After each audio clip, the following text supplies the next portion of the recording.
Alors ça, c'est des vers qui sont spécialisés dans la décomposition de la matière organique. Des vers de terre de quelques centimètres de long, élevés depuis un an dans des bassins à compost. À l'intérieur, pas moins de 500 000 invertébrés. Des petites bêtes qui vont retrouver le chemin de la liberté au milieu des vignes. Un projet expérimental, une première pour ce domaine. Là, c'est le premier épandage à grande échelle à notre niveau. Voilà. À grande échelle, ce sera un petit essai que l'on va faire. Donc là, on a une parcelle de 4500 m². On fait rendez-vous à l'automne pour voir si ça a fonctionné.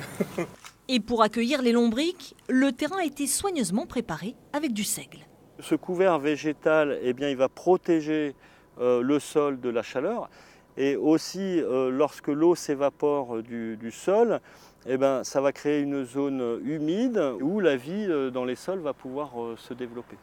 Ce précieux mélange, le lombricompost, est aussi utilisé pour replanter des pieds de vigne, une technique qui semble bien fonctionner.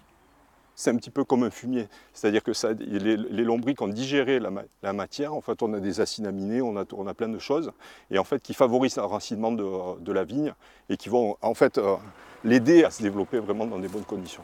Remettre de la vie dans le sol, un projet écologique indispensable pour ce domaine converti au bio et qui ne compte pas s'arrêter là.